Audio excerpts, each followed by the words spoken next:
B'te'avon, please continue to eat. And we've asked all of the speakers to limit their remarks so that they'll be short and hopefully sweet or bittersweet, as the case may be. We're going to start out, the first three speakers are going to be speakers whom I've asked personally, invited personally, as I do every year, the people who've been here the longest, the students. We have three students who've been studying at Pardes now for 3 years: Jonah Peretz, Adam Joseph, and Alana Rothenberg.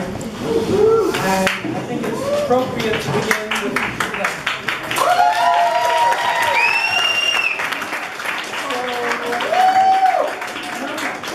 Jonah, let's start.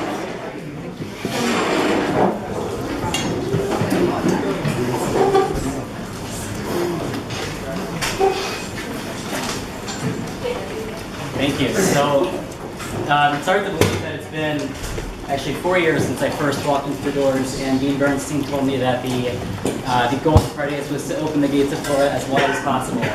And what I want to say is that one thing that's been really fun about being here throughout several years is that I get to see how the atmosphere changes a little bit and the character changes a little bit based on who's here. And I get to see every year feels different. And the particular Avirah that was here this year, the particular atmosphere that I felt this year was one of a lot of positivity, and one in which people in particular were staying late. Every time that I stayed late, there were other people here doing homework, drilling themselves on Hebrew, helping each other out, learning in Chavruta, exploring something, setting up for Rosh Chodesh, decorating, and it created this very productive feeling of buzz, and people just really pitching in to create a lively and vibrant community. So I want to thank you guys, because it's been very sweet to be part of this my final year here. And to leave you with the word of Torah, so my first year here, I learned Perek Lulav HaGazol with Daniel Reifman. Some of you are learning that this year. It's a Perek of Gemara about ownership. What does it mean to actually own something? And the Perek is full of people stealing. So they're stealing each other's lulavs. They're stealing each other's sukkahs. They're stealing the roof of the sukkah. They're throwing you out of your sukkah and stealing your ground. And throughout this whole parak, there's one very clear image of uncontested, simple ownership and what that looks like. And that's Rabban Gamliel. And he owns a lulav, and he spends a lot of money on it. And it's a very nice lulav. And the drama of the story is that he's on a boat. And he's on a boat with 3 of his colleagues, and he's the only one with the lulav. And I guess the boat got delayed because suddenly it's Sukkot. And on the first day of Sukkot, it's very important that you own your own lulav. It doesn't count if you shake somebody else's lulav. You have to be the rightful owner of it. So what are they going to do? We have 4 people who need to shake a lulav. We've only got 1 on the boat, and Rabban Gamliel owns it. So what does he do? He takes it, he shakes it, he's Yotzei, and he gives it as a gift freely to his colleague, Rabbi Yehoshua. Rabbi Yehoshua is now the rightful owner of the lulav. He shakes it, he's Yotzei, he gives it as a gift freely to his colleague, Rabbi Elazar. Rabbi Elazar is now the rightful owner of this lulav. He shakes it, he's Yotzei, he gives it as a gift freely to his colleague, Rabbi Akiva. Rabbi Akiva is the rightful owner of the lulav. He shakes it, he's Yotzei, he gives it back to Rabban Gamliel. So in the middle of this parak of everybody stealing everybody else's mitzvah objects, we have one story alone in which nobody's stealing, nobody's contesting ownership, and what is he doing with this object? He's giving it away. And I think this is a really powerful model of what it means to own something. It means that you have the power to give it away, you have the legal power, you have the emotional power to make someone else the owner of that object. And I think that this can also be a really powerful model for what it means to learn something. What does it mean to own a piece of information? It means that you have the power to give it to someone else and make them the owner of it. So my blessing for all of you is that when you go back to your communities, which I'm sure you will help create as vibrant and positive communities as you've helped create here, that you all, as the proud new owners of knowledge, you find yourselves giving and creating new owners everywhere you go. Thank you all so much.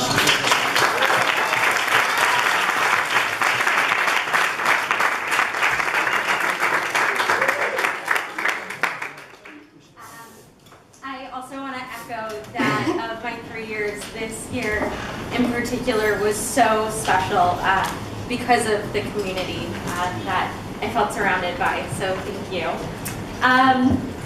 Also to give a word of Torah, in Chumash recently, we were asked to choose something to learn. And my Chavruta suggested that we learn something in Devarim Perek Chet. And basically, it's Moshe preparing Bnei Israel to go into the land of Israel. And he's saying, prepare by remembering all of these hard things Hashem has put you through. The Perek is, the Pasuk the Perek is, remember the long way that Hashem made you go travel in the wilderness these past 40 years, that he might test you by hardships to learn what was in your hearts. And I did not want to study that. It's not nice sounding. And I realized that I had to examine why that was, what it was that I was resistant to. And it occurred to me that I really don't like thinking about struggle, and specifically the struggle I've had to go through to change. Because I like to think that who I am is who I've always been. I often say I came to Pardes to learn the Torah that was in my soul. And that's true. And I also believe that this pasuk is urging us to acknowledge something else that's also true. In fact, it was really difficult to get to this point. For Bnei Israel on this point of the story, it's been really difficult. It's been a difficult journey to be ready to enter the land. And as we're preparing to enter a different kind of land, a place where we might not be so eager to, we might be eager to forget the struggle and the journey that it's taken us to become who we are now and all the Torah that we've learned. I want to bless us that we can hold both, that we can acknowledge how we've changed and the struggle to get here, all of those struggles in Chavruta, struggling over grammar, struggling over seeing Mishnah for the first time. And we can also recognize and be proud of the person who we were, that person who brought us here, who's been with us through this whole journey. Thank you guys so much for having me.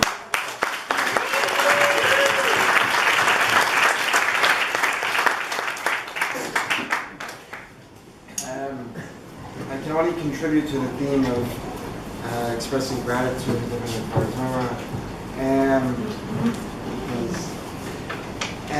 So this week's parsha, Beha'alotcha, has a really nice discrepancy in the text, where earlier in Bamidbar we learned that the Levi'im come to their avodah in the Mishkan at the age of 30, and they stop at the age of 50 to retire. But this week's parsha says they come at the age of 25, and then they leave at the age of 50. So what are they doing for this extra 5 years? And Rashi and Ramban talk about this, and Rashi is a little more direct and to the point, and Ramban is a little more eloquent about it. And he says that, well, first off, they both say that these 5 extra years are for learning. And Ramban expresses this nice idea that before the Levi'im come to their avodah, that they're going to dedicate their entire lives to, they're not ready for it quite yet. So they kind of have to like shadow other Levi'im, and they have to be around and find out what their avodah will be. And then at the end of it, they can get appointed. And so, I can't do this very eloquently, but it's been very important for me, it's been an incredible blessing to be here, circulating, learning, shadowing, discussing for 3 years, and I can't do anything more than thank everybody on the faculty, everybody in the student body from this year, the year before, and the year before that. And so, thank you.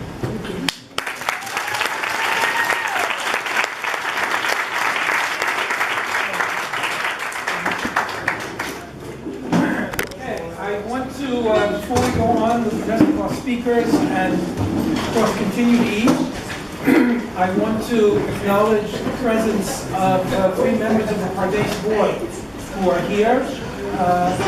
Larry Kluger and Lisa Silverman, who are both alumni of Pardes.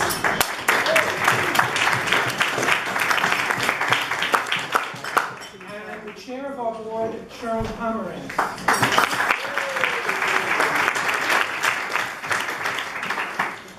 I'd like to ask Sherwin to say a few words.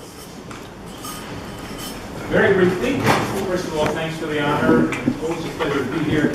Some of us make a point of being at this event only because it gives us reason for the rest of the year to keep going and see what we actually do.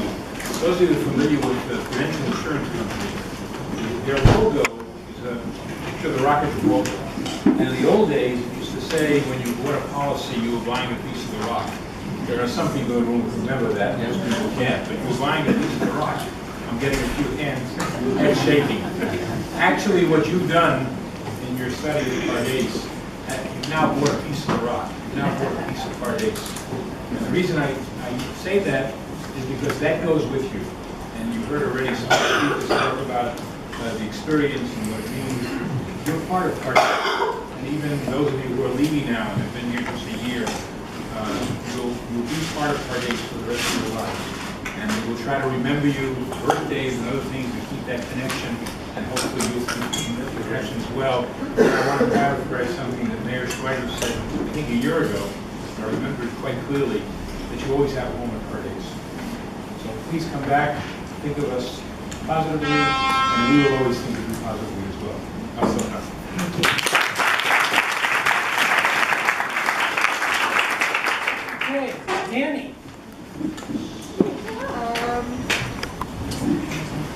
So I have written a couple poems this year, and I've shared a few of them, and a lot of them are sort of sitting on my Google Docs. A lot of them are sort of sitting on my Google Docs. And I was going through them, and I'm thinking about maybe putting them out there somewhere.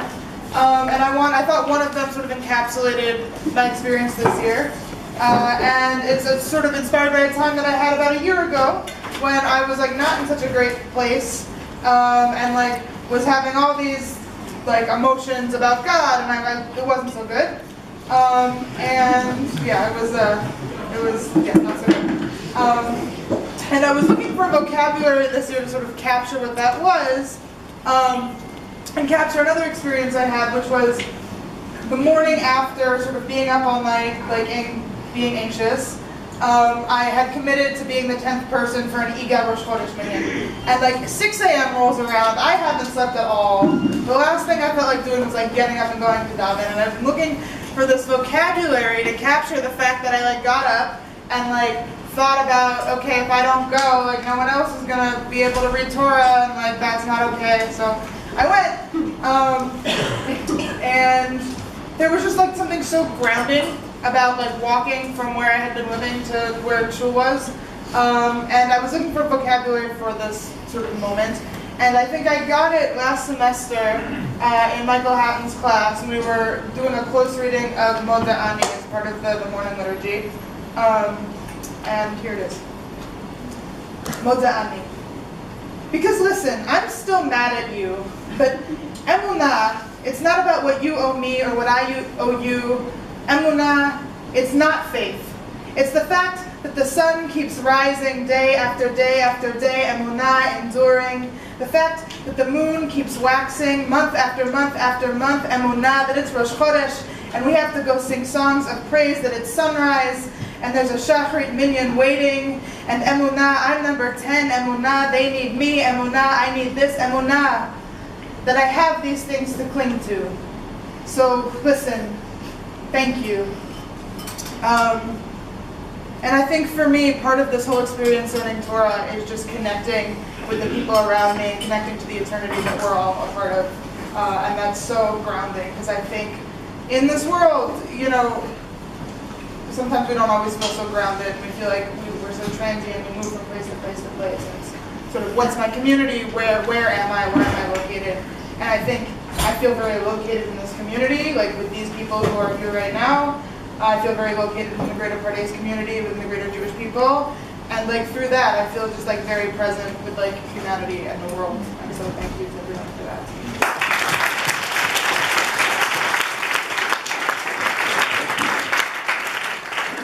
Rena.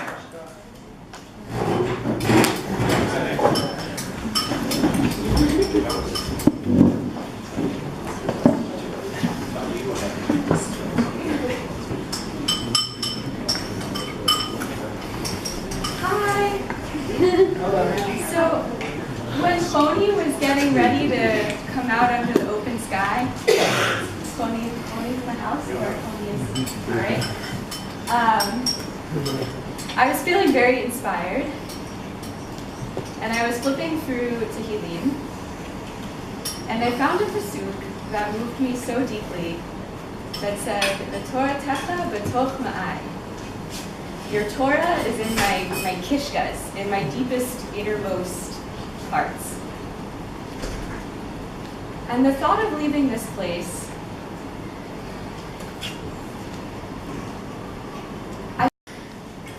and I'm trying to remind myself both that I'm carrying forth Torah in me, in my deepest places, and also that I'm not alone, that I'm accompanied at every moment with love. So I wanted to sing a song, perhaps many of you will know, that's about being accompanied by angels and by the Shekhinah.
In a few minutes. So goodbye, I love you all. Thank you, Rena. We've only started the second time today. I already have tears in my eyes. Okay, Angie, you already spoke. You already spoke. Yeah, I forgot to erase my name. Okay.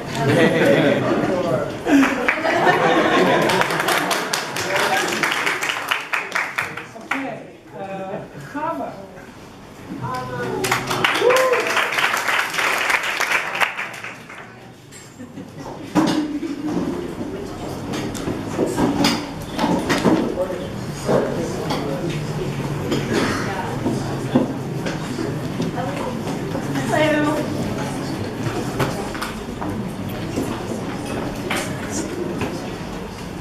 Before I came to Pardes, I used to feel like what I didn't know could fill a book. Specifically, this book, which I came here to study. And now, after having studied not only this book, but also all sorts of rabbinic interpretations of this book, I realized that what I don't know could fill a baby Josh.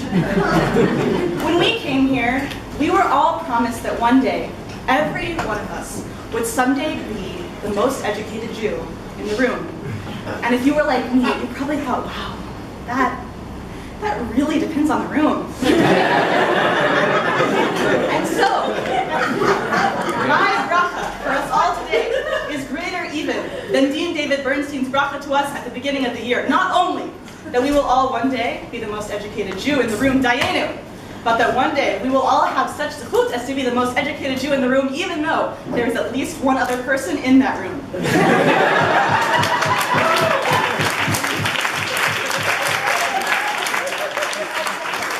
And I know that when this happens, we will all be prepared to fill the room with answers we have learned here.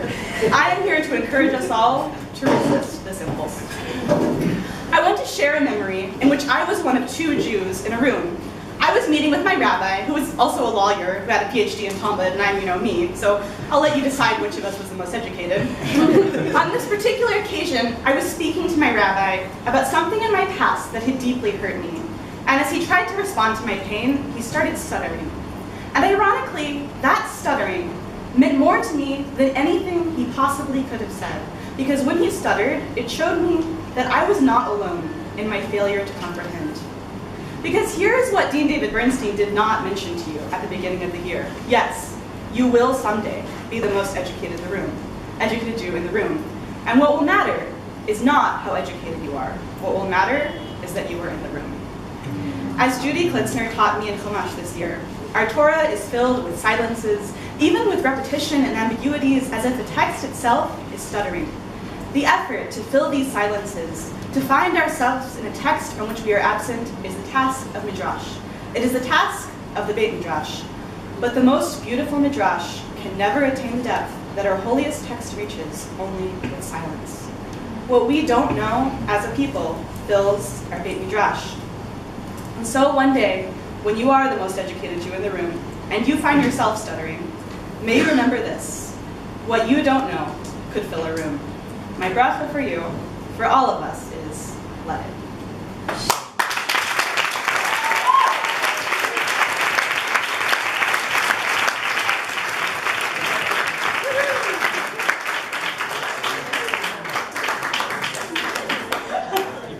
She almost didn't speak today. But she sent me a copy of what she had written. And I told her, you're back on the list. Okay, Abba Freddie.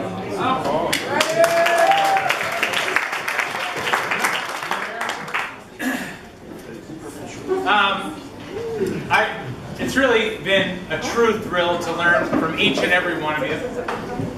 And one day, right before Pesach, I was in the hallway talking with one of my brilliant colleagues, and we were talking about the whole idea that, birth, it's like the exodus from Egypt and all this kind of stuff. And they said to me, you're gonna trade one form of slavery, that coming out of Egypt, for another one, having this baby. Okay, that fits with the whole thing. There's Shavuot. We're no longer slaves of Pharaoh. We're now servants to Hashem. Okay. A few days after the birth, there was an incident. I was changing Honey. I was like, I'm really gonna, there's a lot that I can't do for the baby biologically, but I was like, diaper change. I'm in there. I'm there. I'm changing the diaper, and as I have his legs up, and I'm getting the new diaper under, and then the pee comes out. And so the pee, it ricochets off of me, splashes into his eyes, and then somehow ricochets onto my wife. And she starts laughing and is like, oh my God, I gotta change my shirt. And I'm like, he's got pee in his eyes! I'm like, oh God! And I realized that I am not a servant of Honey. He can't even get pee out of his eyes.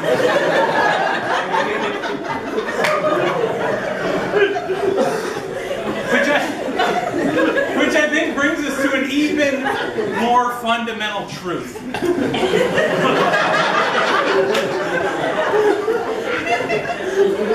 When Hashem appeared to Yisrael, to the people on Mount Sinai, Hashem gives them these commandments. But I think we've all had the experience that Hashem is the one entity who cannot actually make us do anything. Choni cannot make me feed him. Choni cannot make me change his diaper. If I left him in a place, God forbid, he couldn't even follow after me. And Hashem is the one, we're in a non-coercive environment, right? But the ultimate non-coercive spirit in the universe is the maker of the universe. So in thinking about this, I realized we get to make the choice, but it's the same way I get to make the choice to serve Homi. I've seen every one of you who have given our whole family an enormous bracha of being here, of holding him, and being here for his Brit Milah, and supporting us, and bringing us food, and doing all these things. I've seen all of you look at this entity that can't even get pee-pee out of his eyes, and say like, I will serve you. I will try to be the kind of Jew to make this world a better place. I will be the kind of person that can support. I will go out of my way and do work, and look up, some of us looking up late at night, what is going to make a Blair lactate better? What are all the rules that I need to follow in order to make this little, tiny, seemingly helpless, but yet incredibly strong entity who chose to manifest here for us and to give us hope?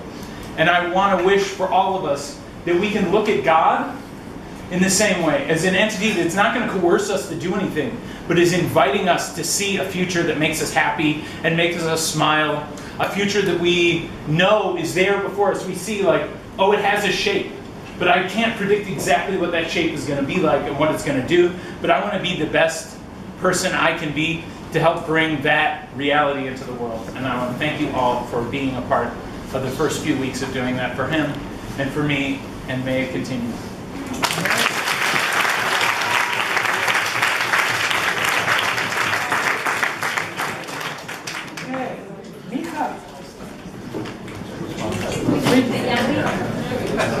Mika the elder.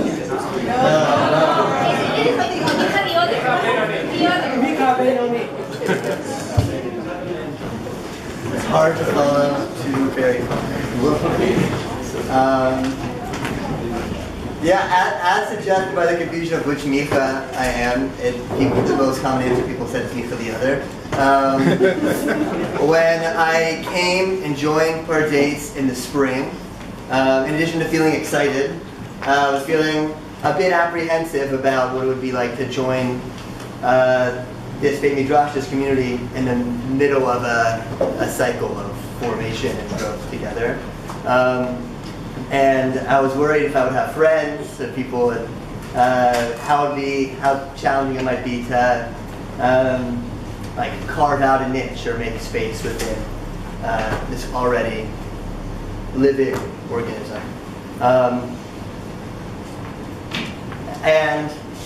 Most of those apprehensions were really resolved, and I want to thank all of you for doing, I think, all sorts of holy work in this space, and especially the work of building that kind of vibrant and diverse community that we've had here.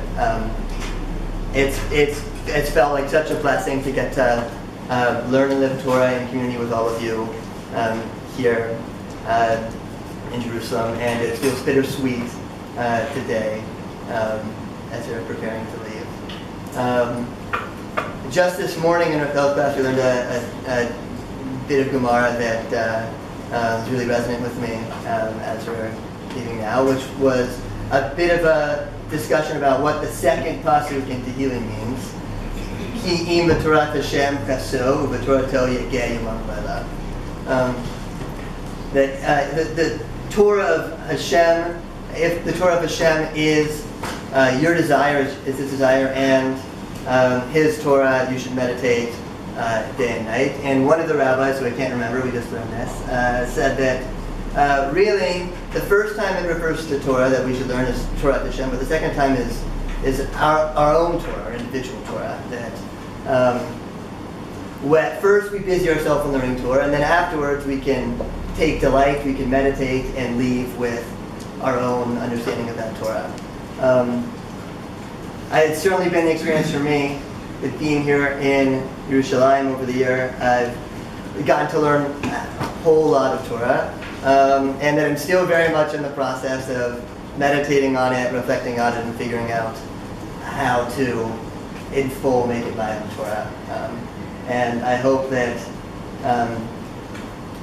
all of us can have the guidance and assistance and be the assistance for each other in that process of reflecting, meditating, and taking joy in that process as we try to bring the Torah that we've learned here into all of the places that we're going from here. And I want to invite you to sing with me for a moment. Ki metzion tetzei Torah, u'bar Hashem Yerushalayim. Ki metzion tetzei Torah, u'bar Hashem Yerushalayim. Ki metzion tetzei Torah, u'bar Hashem Yerushalayim. Ki metzion tetzei Torah.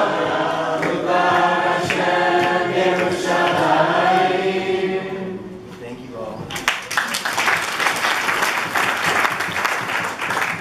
Okay, we're almost done. Thank you very much. Are there any Bulgarian students in the room? Maxine.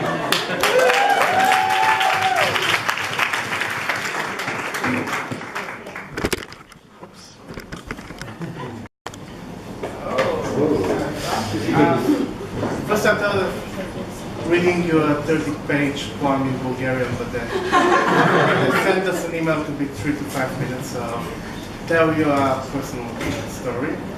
And it's a story about my 3 bar mitzvahs. So it's a true story. This whole year I tried every Friday to post some of my experiences in Israel. Most of them really happened. This particular story really happened to me, and I really want to share it to you today. So, when I was on my birthday, on my 13th birthday, my grandmother came to our home and said, "The boy." When she was doing that, the boy means something. The boy needs bar mitzvah, and we were, what? So she took me with the hand, brought me to Friday evening at the synagogue, put me in the men's section of the synagogue, give me a siddur, said, "Be quiet, don't make noise, don't do problems. I'll take you back after that." And I was sitting with the siddur, and I didn't know what to do, and I got this. It's really working. Every 30 seconds, I was flipping the page. By the end of the service, I managed to go through over Shakrit and even Torah. And at the end, my grandmother came and said, "Now you're adult. Let's go." That was my first bar mitzvah. My second bar mitzvah was when I was already working in the Jewish community. Our office is right across the street from the synagogue. One of the people from the minyan came and said, "We are 9, is there someone who is a Wachko Jew? Maxim, I'm taking you," took me by the hand, brought me there, put me a kippah on my head, and so they can read Torah. Let's give him an aliyah. They put me in front. I said, "Is that your first time?" "Yes." "Oh, Mazel Tov, that's your bar mitzvah." That's my second bar mitzvah. And my third bar mitzvah was a few months ago here, when I spent the first semester studying Torah trope, which when I told my friends that I'm studying singing, they'd say, "We didn't send you for that, you're and then I read these 3 lines from the parasha, and I sat with an actual rabbi, it's over there, and who helped me to sing it properly without mistakes. And then I was there with a talit and a tefillin and people, and I was really reading from the Torah, not just flipping the pages. And I was, then people were singing and we were dancing, and I had a real bar mitzvah. But I'm not so much into ritual. I don't feel that is a real bar mitzvah because it's the proper ritual.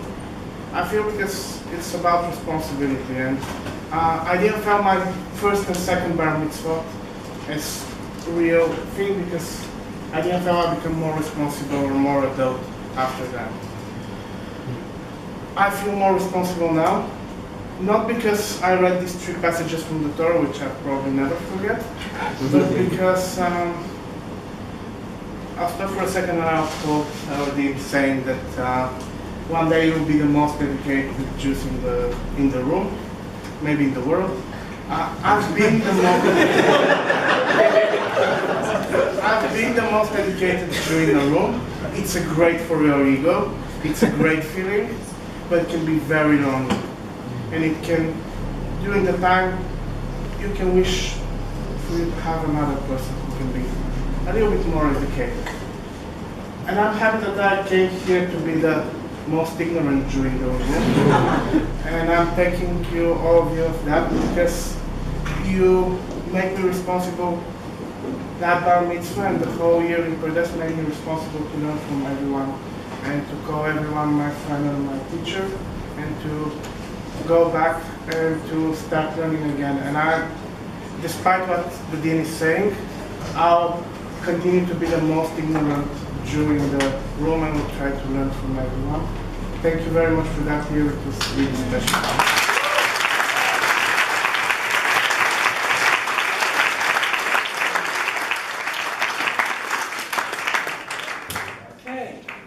Sarah Klugman.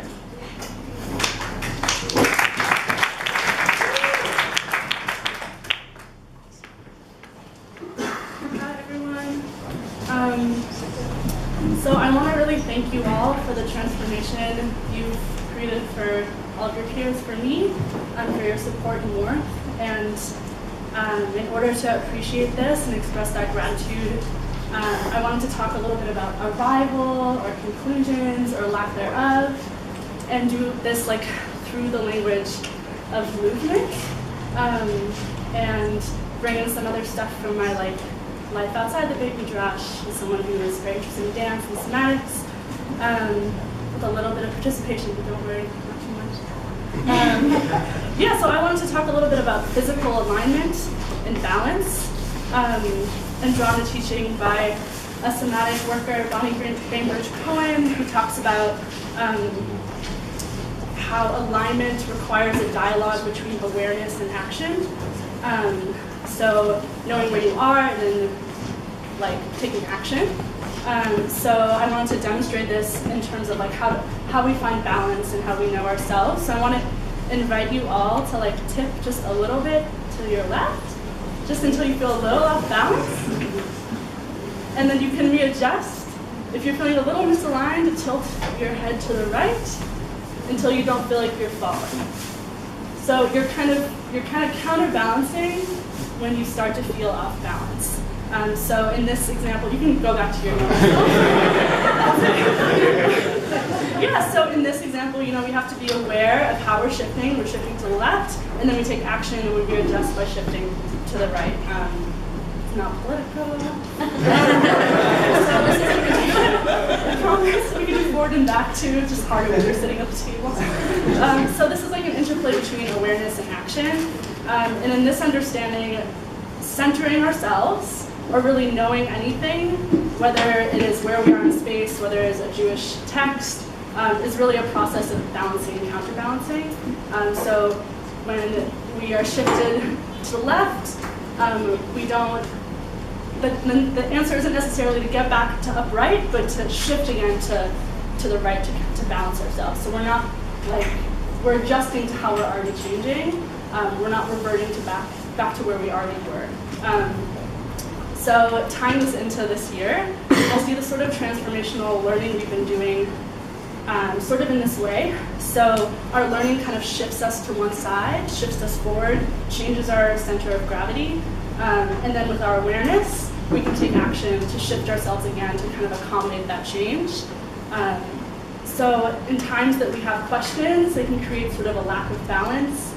Things might feel unresolved between our awareness and our action, between our theology and practice, between what we want to understand and what we don't understand.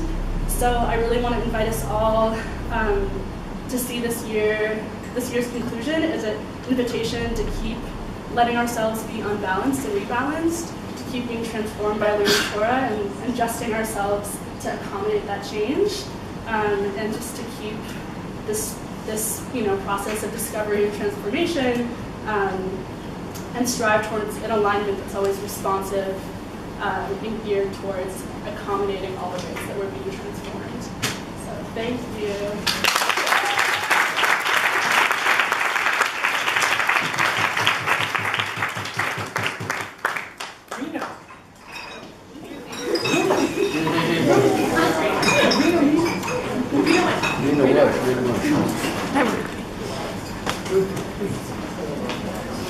Hi guys, I'm Ruthie. I am not on this list. However, I've been looking at this list, posted on the board for the past week, and debating about whether or not to put my name on it. And we went back and forth, back and forth. Anyone who's gotten to know me a little bit this year knows that that's a very common experience for me. I'm a little bit indecisive. And I think especially this year, I've really struggled with that a lot. There's always been so much going on.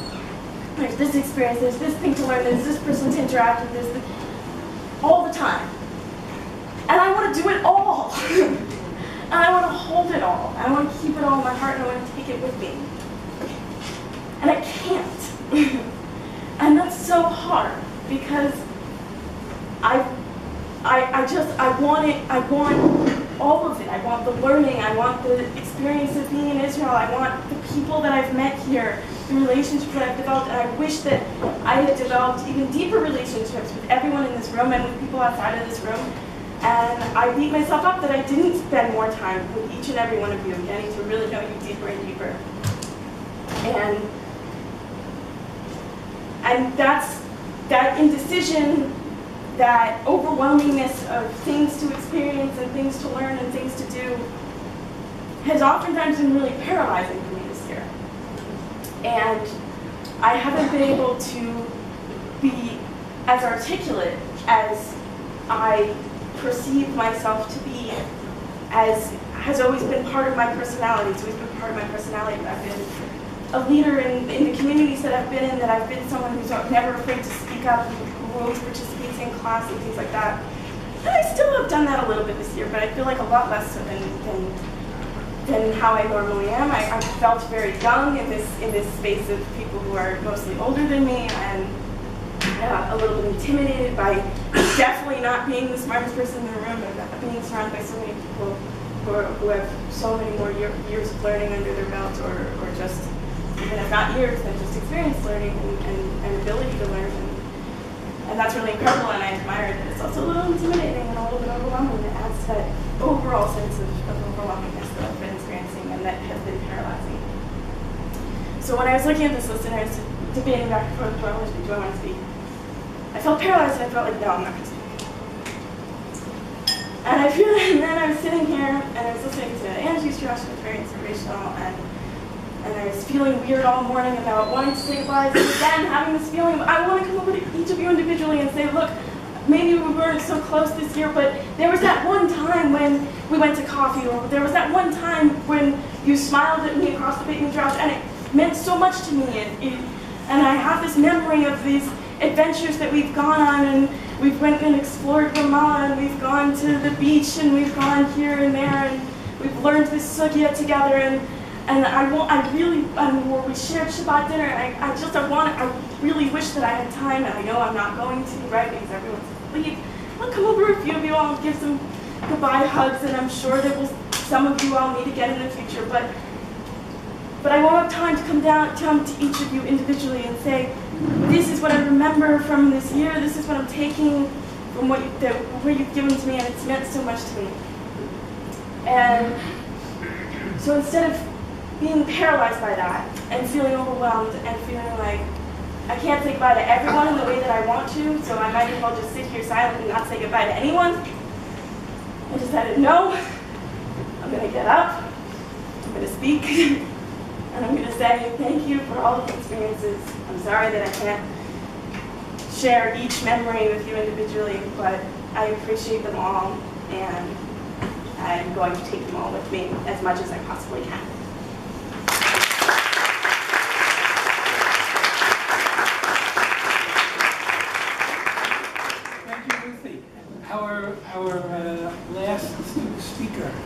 Tony.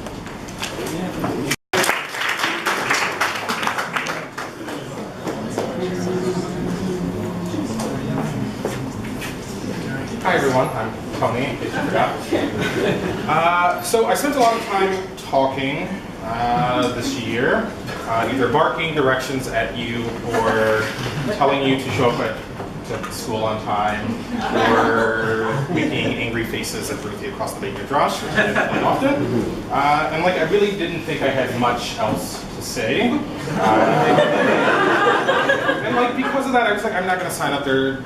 I get to come back in the fall, which I have a lot of mixed feelings about, but I was like, I don't have enough to say. I'm not going to sign up, but that didn't stop me from signing up anyway. So I decided to share 10 thoughts and sort of lessons that I've learned over my past 2 years here. Some of them are funny, some of them are a little deep and moving. Laugh at the funny ones, please, not the moving ones. So number one, I learned that I am the best and worst roommate. Just the best. And this year I was the best. Last year, not so much, because I was freaking out about everything. Everything needed to be precisely where it was. Number two, Beer Pot Calzone should always be saying out loud every single verse, even if you don't know all of it. There's usually at least 3 people that know the weird Shabbat parts that we're all like. Number 3, fun fact and potential fodder for discussion with a stranger on the street or here at Pardes. I am indeed black. I'm not Ethiopian, so. Number 4. Say it again. After you announce that you're black, I don't think anybody heard the rest of it.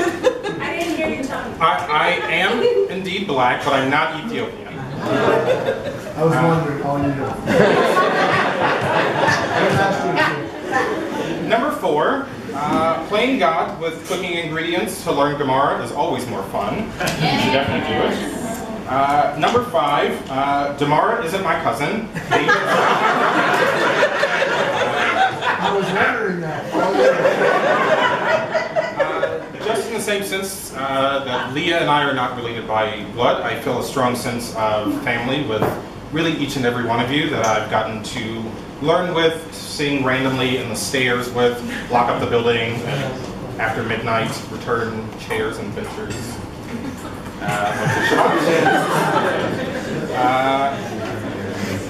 Number 6, after 2 years of trying, I still can't grow peyote. This really is not working. My hair is not cut out for it. Number 7, one of the reasons that I am staying at Pardes is because I have this little notebook that I write down sort of musings and things that I were here, but I haven't filled the notebook with Ari Weber or Svi's dad jokes, so I have to come back for another year to make sure I fill that up. Number 8, I learned that Meir's stories always begin with him doing these incredible mitzvot in like places like China and South Africa and Russia, but they always end with him being interrogated by the KGB.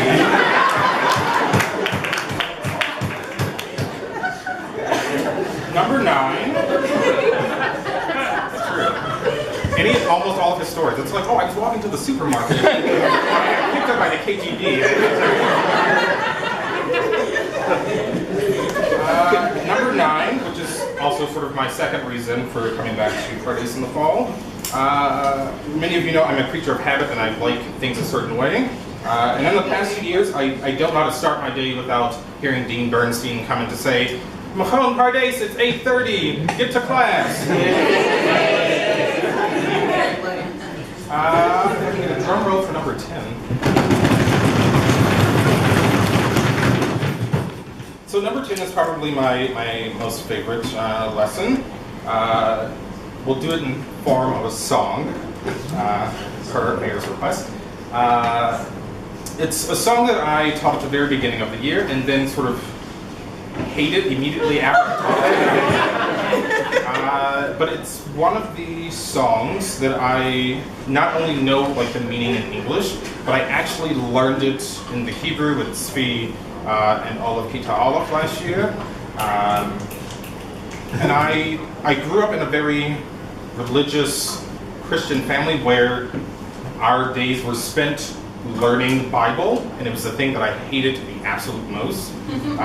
So fast forward to me being 30 and being in yeshiva for what will be another year studying. I still hate Bible.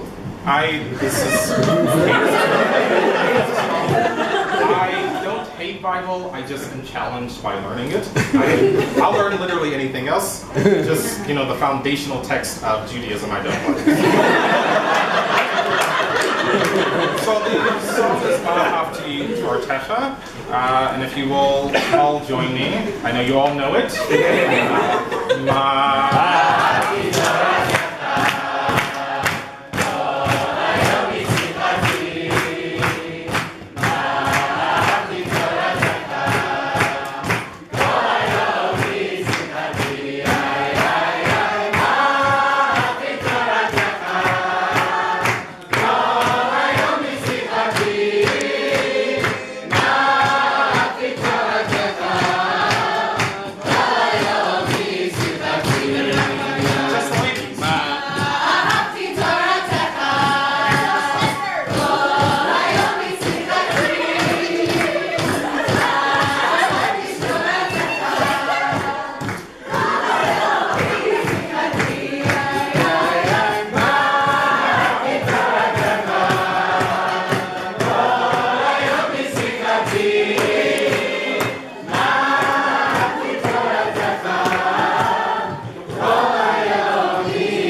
Thank you.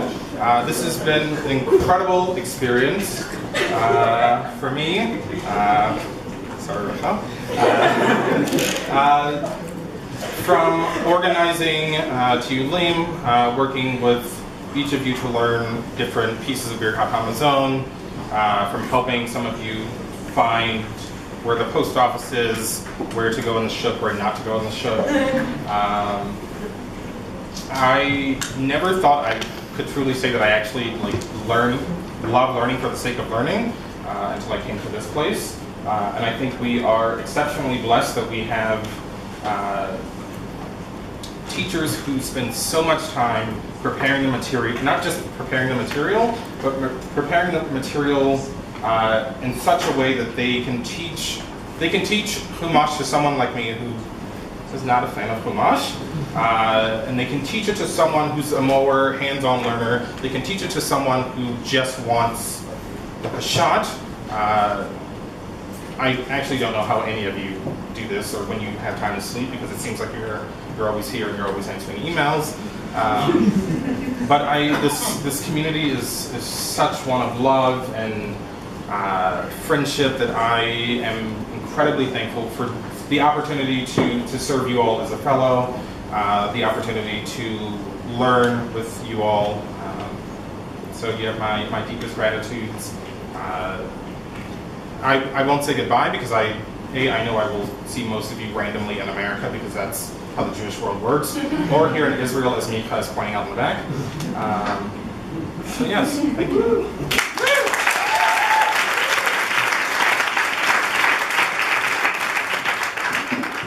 Okay, so I have a few words to say.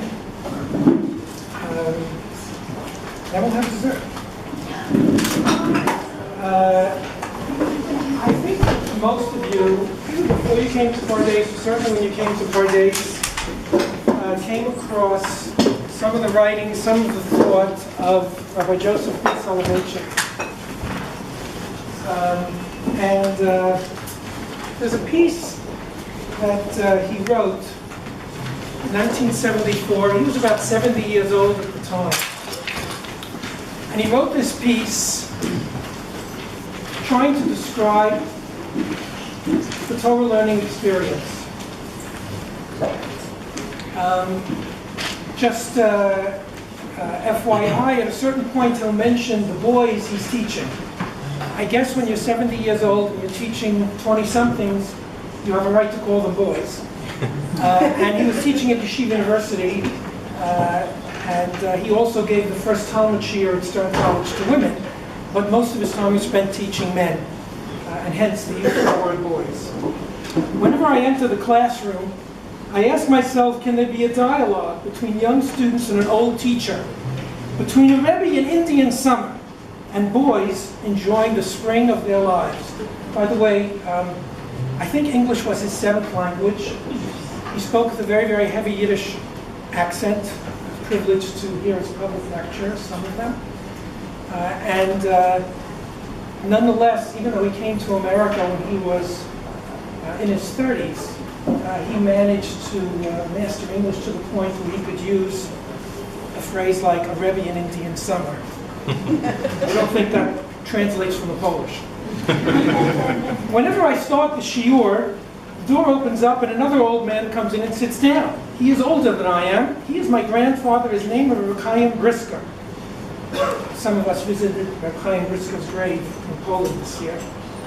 Without him, I cannot say my shiur. Then more visitors show up. Some of the visitors lived in the 11th century, some lived in the 12th century, some lived in the 13th century, some even lived in antiquity. Rashi, Rabbeinu Tam, Ravid, Rashba. What do? I introduce them to my pupils, and the dialogue commences. The Rambam says something, and the Ravid disagrees. A boy jumps up, he has another idea. The Rashba smiles gently. I try to analyze what the young boy meant. Another boy intervenes. We call upon Rabbeinu Tam to express his opinion, and suddenly, a symposium of generations comes into existence.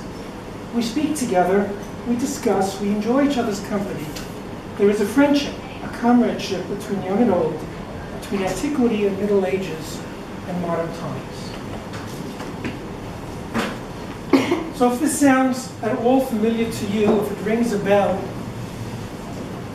then it should. Because you've joined that symposium of generations. You too are now part of the Jewish conversation that's been going on for millennia. It's not too long ago that most of us in this room sat in an opening circle. We hardly knew each other. We've been through many Shabbatot and holidays. We've spent more weekdays learning together, filling the Beit Midrash with the sound of a new generation of young Jews studying Torah intensively, and filling the Chadar Ochel with budding friendships, even some romantic relationships. We've seen parts of Jerusalem together. We've hiked in the desert, in the Golan, and the Negev. We've heard many different kinds of guest speakers, different perspectives on Israel. We've engaged in wonderful and sometimes very difficult conversations. Most of us here welcomed a terrific group of spring semester students to Pardes, and they've added so much to our Beit Midrash. This has been quite a group this year, and we'll not soon forget you. But this is not the first year of Pardes, and you're not the first alumni of Pardes. We're completing the 46th year of Pardes. And you join thousands of alumni, mostly in North America, but also in the UK, in Europe, Israel, Singapore, India, and Australia. They're quite a remarkable group. Many are Jewish professionals, rabbis in all the denominations, teachers, heads of Jewish studies, heads of Jewish day schools, Hillel professionals, professors of Jewish studies, lay leaders in their respective Jewish communities advocating for serious Torah learning. So many of them are marked by a very unusual combination of knowledgeable and passionate Judaism on the one hand, while on the other hand being accepting of other flavors of Jewish life. 46 years ago, a non-denominational Jewish learning center was a very unique thing. There was no other Beit Midrash in the world open to women. Few people spoke about Jewish literacy for the masses. This small inadequate facility, and earlier Pardes facilities, which were even more inadequate, was at the forefront of many of the most exciting developments in the Jewish world today. A crazy disproportionate number of Pardes graduates are leaders in the Jewish community in North America and around the world. Our alumni have spread the Pardes message by being among the leadership of Limmud in the UK and all over the world, and being in small Jewish communities like Poland and soon Bulgaria. They're active in Israel in developing clean technologies and in many social justice causes. Today, you join their ranks. The Jewish world needs you. In fact, desperately needs you. Whether you're going to be a rabbi, a teacher, a lawyer who's going to start an independent minyan, or a businesswoman who's going to bring serious education to her synagogue. For the majority of Jews outside of Israel, Hebrew is incomprehensible. The majority of Jews in the world have never learned Russian, never studied the Rambam. Most don't know the joys of Shabbat and Chagim. They think Judaism is about fasting and suffering. Most have never sat in a sukkah or had a Seudat Purim. The Jewish people, on the one hand, is probably the most educated religious group in the world in terms of their graduate degrees. And on the other hand, the majority of Jews are relatively illiterate about their own heritage, their own tradition. The greatest tragedy for the Jewish people in the modern age. There's a thirst today among so many young Jews to learn more about Torah and Jewish life. And you are in an incredibly powerful position. Yes, you in Texton today in a level Aleph, and you who is returning to your former job in the secular world, you're in an incredibly powerful position to spread the Pardes message. Some of you remember what I said on the first day of school. Chava talked about it. My team talked about it. And it's true. Next year you will find yourself in a situation where you will be the most educated Jew in the room. It could be at work. It could be among friends. It could be at a Shabbat table. It could be at a Pesach Seder. Now it's your turn. The treasure of the Torah belongs to you. It always did. But some of you may not have known it until now. Some of you may not have felt it until now. The Torah belongs to you. For those who are not staying on next year, and I want to thank those people who are staying on, who will be a constant reminder of this wonderful, wonderful cohort of our day students. For those of you not staying on next year, go back and do great things. Find other like-minded people, work with them to build more Jewish life based on learning, passion, and openness. In fact, find other people who are not like-minded with you, and build Jewish life filled with learning and passion and openness. You've already enriched each other. You've enriched this place. Now go share what you have with the rest of the Jewish world. All of you are now B'nai Bayit here. This is another home for you. Over the course of the year, we've welcomed many alumni who came back. Sometimes they just came back for community lunch. I guess that's due to Chef David Berman. Sometimes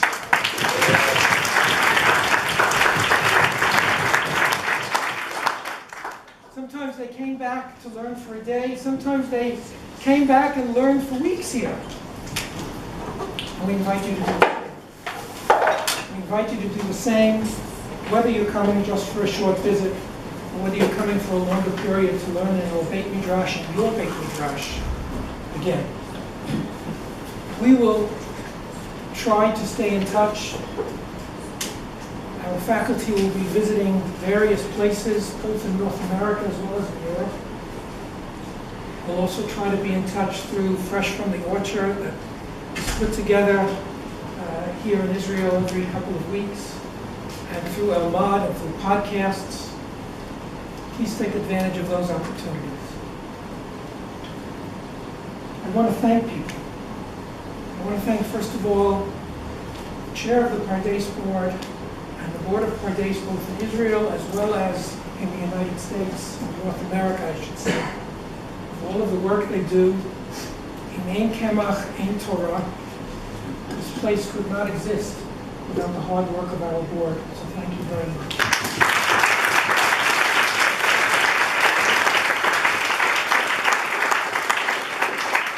I've already mentioned him, but what would Pardes be like without Chef David Berman?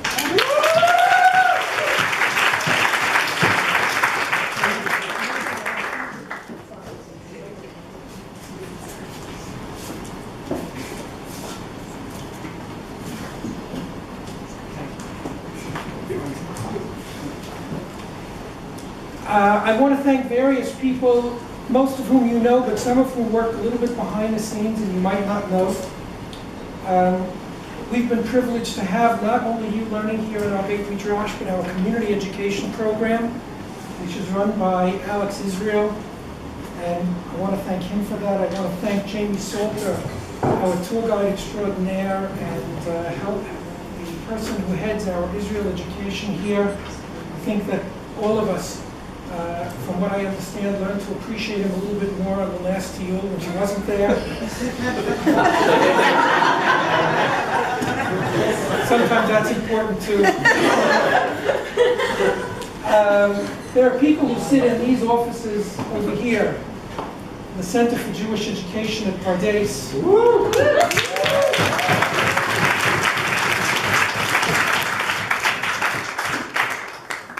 And I want to thank Gail, Aviva, Rachel, Penny, Reuven, Susan Yammer, and the other coaches who I think are not here at the moment.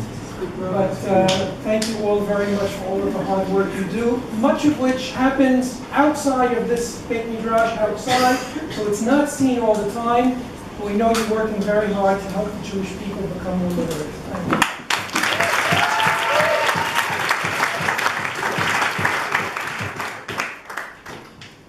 There are administrative professionals who run the Pardes office. And what's remarkable about them is not only how talented they are, but how they do their job, not as a job, but as a passion. And they are very much a part of the Pardes team. I'm talking about Arlene, Ayala, Emma, Donna, Elisheva, Karen, and Joanne. Thank you very, very much.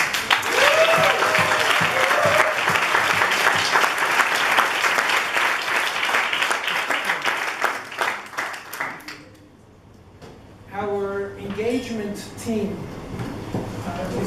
plays such an important role in Pardes. Without them, we wouldn't have too many students here. They also just smooth the way for people to come and helping people, orienting them, etc.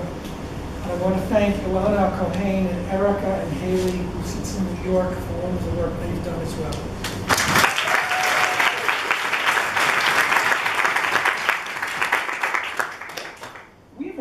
In New York,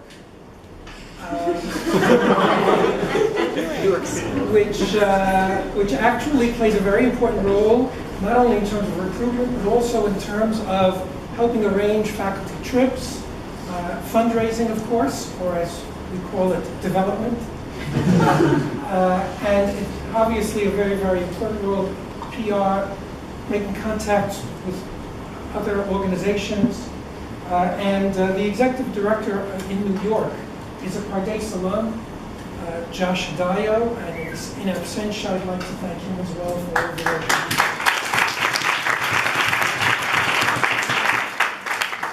The development team includes other people as well. Jamie Bornstein, who sits in Boston, Nomi Michlin, who sits in Kibbutz Gadot up north, and our very own Jackie. Is she here?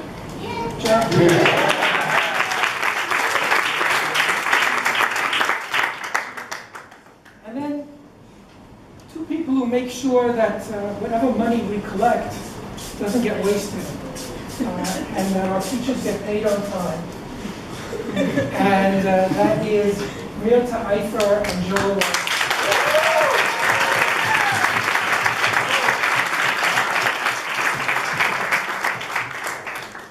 Ultimately, I'd like to thank someone who's in his position for the first year, but we wish him many, many more successful years at Pardes, and as the president of Pardes, the Illinois.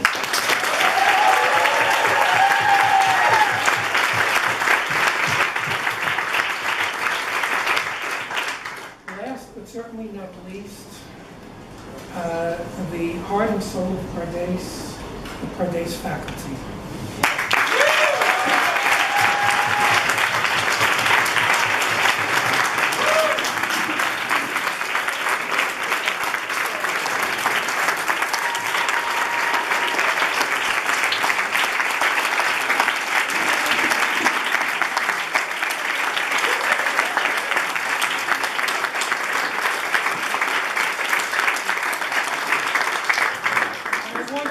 By name those who are here. Some of them made a special effort, all of them made a special effort to be here.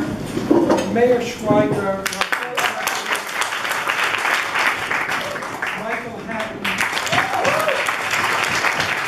Brian Meyer,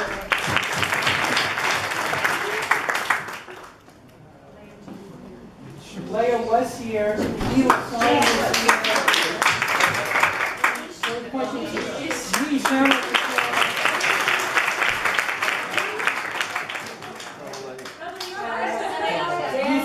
Smith,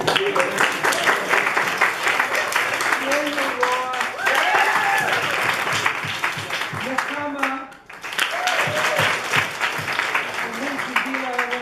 did I miss anybody that's here? Yushan Salome.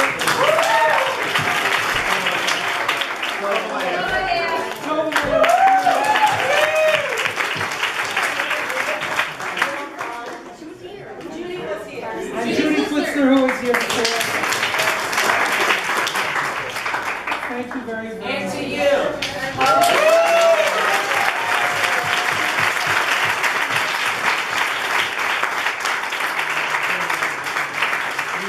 There's one person that we have not yet thanked, and that's the person who helps to keep Pardes clean and orderly, because not all of us always work hard at keeping it clean and orderly.